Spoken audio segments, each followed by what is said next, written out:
اهلا بيكم في حلقة جديدة النهاردة من قناة نادي الترسانة.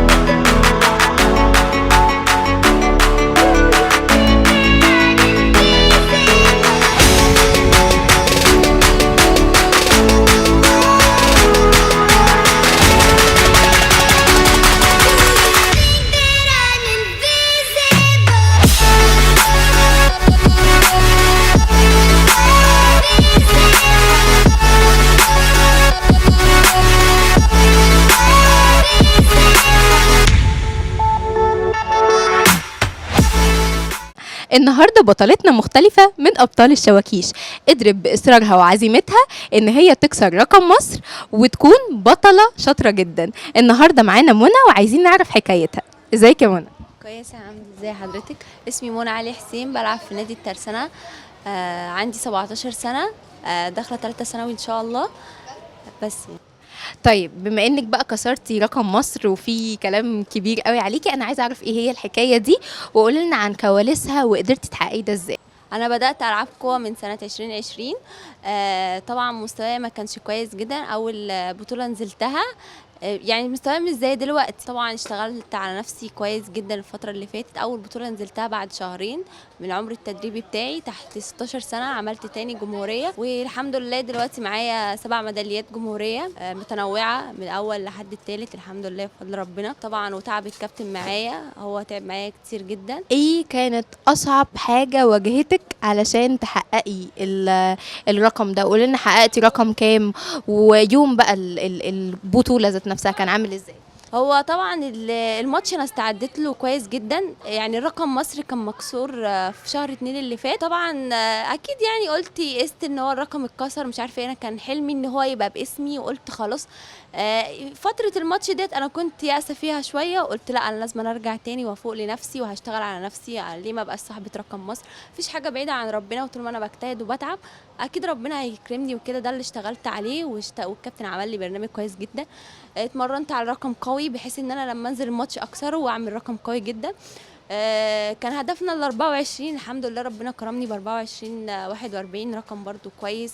وانا عارفه ان كان عندي الاحسن، لان انا اصلا قبل الماتش كنت عامله تيست في التمرين. يوم 29/7 كنت عامله 24/15، فاللي هو كنت نازله الماتش مطمنه شويه باذن الله انا هعمل ال 24.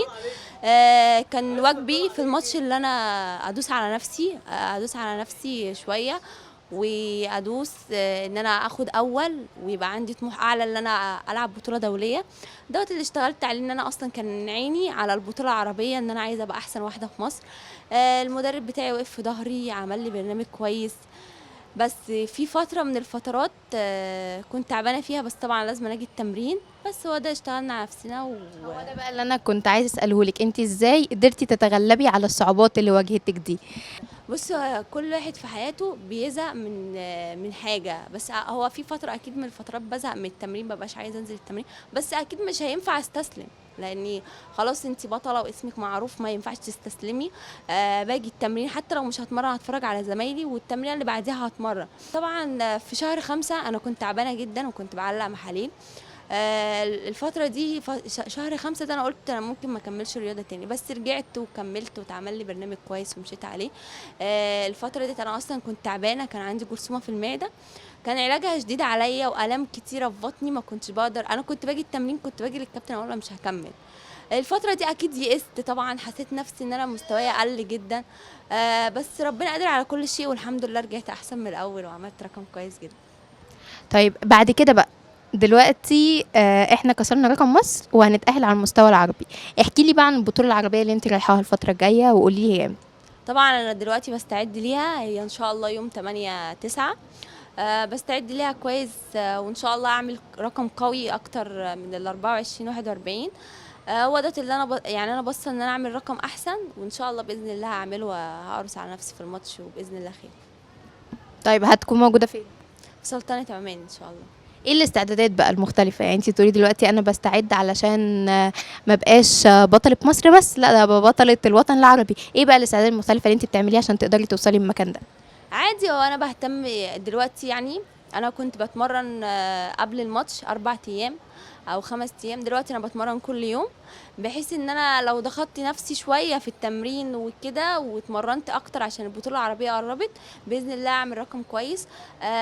طبعا بهتم بنومي واكلي وتركيز بقى اكتر، لان دي بطوله طبعا دوليه. دي ان شاء الله هتبقى بدايتي، فلازم انا ابديها صح واعمل فيها حاجه كويسه، تاريخ ليا كويس، مش يعني يشرفني ويشرف النادي ومدربي اللي تعب معايا واهلي. يعني اهلي دولت عندي بالدنيا وما فيها، اشوف الفرحه في عين ماما وبابا بيا يعني ان شاء الله، وان شاء الله افرحهم وابقى قد المسؤوليه باذن الله. ان شاء الله. هل انت شايفة ان انت هتقدري ان انت تكسري الرقم بتاع الوطن العربي زي ما انت كنتي متأكدة من تدريباتك ان انت هتقدري تكسري رقم مصر؟ بصي، ما فيش حاجه بعيده عن ربنا، انا دلوقتي بجتهد وبعمل اللي عليا والنتيجه دي بتاعت ربنا. فانا برضو انا مش بعيده عن ان انا اكسره، وباذن الله لو انا يعني انا مركزه باذن الله اصلا ان انا اكسره باذن الله واعمل رقم قوي ليا وماتش كويس، بس افتخر بيه وباذن الله ابقى قد المسؤوليه. ان شاء الله. مين بقى اقوى منافس انت حاسة ان هو موجود في البطولة العربية؟ هو كده يبقى في دول عربية مشاركة كتير. طبعا انا ما اعرفش حد منهم قوي، وانا دلوقتي تركيزي على نفسي ان انا اعمل الرقم العربي يبقى باسمي، ودي حاجة مش بعيدة. هو الرقم العربي 23 48 مش بعيدة. بس هو انا عايزة نازلة ان انا اعمل رقم كويس واخش مركز كويس وارفع علم مصر، وباذن الله ابقى قدها باذن الله. انت كده كده قدها يا منى باذن الله، اللي يقدر يحقق حاجه يقدر يحقق التانية ان شاء الله. طيب، مفيش نجاح من غير دعم، فانت اكيد عشان توصلي للمكان ده وتوصلي لاكتر منه واكتر منه زي ما انت وصلتي للبطولات قبل كده، فالدعم كان موجود ليكي كتير. مين الاشخاص او الجهات اللي انت حاسه ان هي دعمتك عشان توصلي للمكان ده؟ هو بصي، اكتر داعم ليا بصراحة هو الكابتن بتاعي، لان هو اكتر واحد قريب مني، هو اب ليا قبل ما يكون مدرب واخ وكل حاجة.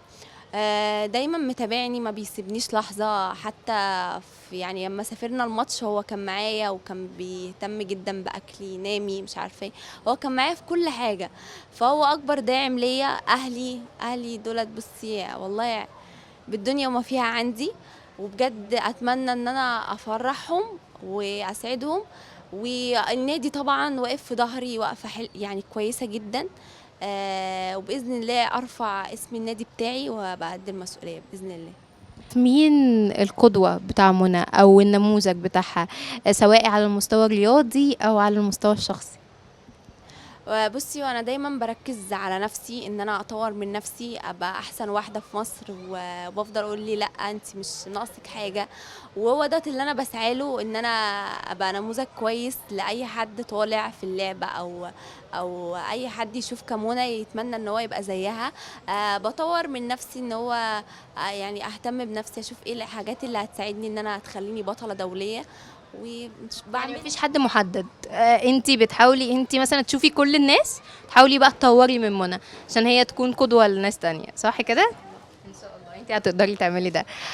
طيب، المرحلة بقى الجاية عايزين نعرف إيه النظام بتاع حياتك. يعني اكيد الدنيا كلها مش واقفة على التمرين او بتعملي التمرين بس، نظام حياتك كان عامل ازاي عشان تقدري مثلا ان انت توصلي، بما انك بتفكري دلوقتي ان انت تبقى بطلة دولية او بطلة عربية، فنظام حياتك عامل ازاي؟ يعني نظام حياتي هو تمريني دراستي، مش اكتر ولا اقل. يعني انا اغلبيه الوقت انا اصلا مش بخرج، يعني دايما قاعده في البيت. لو حتى اهلي هيخرجوا انا قاعده مهتميه باكلي. سواء لو عندي تمرين بستنى ميعاد التمرين، هاكل قبل التمرين ايه مش عارفه. بفكر يعني في اللي هو ايه الحاجات اللي تساعدني ان مستواي ما يقلش او ينزل او كده. فبس يعني ضريبة العالمية يعني. فمش بخرج، هو لازم طبعا اضحي عشان ابقى كويسه وكده، فانا دايما بضحي الحمد لله وربنا يكرمني في الليل. اكلك، نومك، كل ده عامل ازاي؟ هو بصي، يعني انا حياتي منفصله عن عيلتي شويه، اللي هو ايه تركيزي مع نفسي.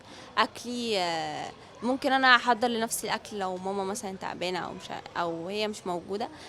مسؤوله عن نفسي، او حتى هم صاحيين انا بدخل انام لوحدي. مش مش اللي هو بخرج وبتفسح وكده، لا هي حياتي تمرين، دراسه بس. هو استمتاعي الوحيد ان انا اشوف فرحتي، ان انا لما اكسب واشوف فرحه اهلي لما يشوفوني كسبانه، واهلي يبقوا فخورين بيا، والكابتن بتاعي الكابتن محمد أحمد. هل منى بقى شاطرة في دراستها زي ما هي شاطرة على المستوى الرياضي؟ هل بتقدر تعمل التوازن ما بين ده وبين ده؟ اه الحمد لله، يعني انا لو عندي دروس بخليها مع غير مواعيد التمرين، بحيث ان انا ما اقصرش في التمرين وما اقصرش في دراستي. وما بخلص تمريني بذاكر، او مثلا باجي النادي بدري باجي النادي بدري قبل التمرين بذاكر، ومعايا مذاكره يعني بجيب كتبي وحاجتي وبذاكر بس. ايه تطلعاتك بقى المرحلة الجاية؟ يعني انت الاول كان نفسك تكسري رقم مصر، كسرنا رقم مصر وبقينا باسم المنتخب وبقيتي اول جمهورية، بعد كده طلعتي دولة عربية. ايه بقى احلامك وتطلعاتك الفترة الجاية؟ هو ان شاء الله باذن الله، يعني انا احلامي ان انا ان شاء الله اجيب في البطوله العربيه دي اول، والعب بطولات افريقيا، وابقى بطله عالم باذن الله. مفيش حاجه بعيده عن ربنا، وطول الواحد ما بيجتهد ربنا يكرمه باذن الله. و... وانا دلوقتي بسعى، والنتيجه دي بتاعت ربنا، وان شاء الله خير. واخيرا بقى حابة اقولك انك توجهي رسالة لمنى البطلة، يعني انت دلوقتي حابة تقولي لها ايه؟ عايزه اقول لنفسي يعني خلي حلمك قدامك واسعي ليه، ومفيش مستحيل. وانا كنت في يعني في شهر 2 بقول خلاص الرقم اتكسر، انا ممكن ما اكسروش تاني. رجعت وقلت ليه ما اكسروش، انا مفيش حد احسن مني، وانا الحمد لله امكانياتي مش قليله، ولازم أنا اشتغل عليها واطور من نفسي. فاشتغلت على دوت، ومفيش حاجه بعيده عن ربنا فعلا، وكسرته. فاي حاجه انا ممكن احلم بيها باذن الله اقدر احققها. بس هو انا اسعى واعمل الحاجات اللي تساعدني، اللي تخليني ابقى بطله دوليه، وان شاء الله باذن الله احقق اللي انا عايزاه ان شاء الله. شكرا جدا ليك يا منى، وانت فعلا نموذج يقتضى بيه من ناس كتير جدا. انت هتقدري ان انت تعملي ده، وانا سعدت جدا باللقاء معاكي، وباذن الله هنعمل معاكي لقاء تاني وانت بطله عربيه وبطله افريقيه وبطله دوليه باذن الله. شكرا جدا ليكي، شكرا جدا ليكم لحسن استماعكم، وان شاء الله انتظرونا في حلقه جديده مع ابطال جداد في الشواكيش.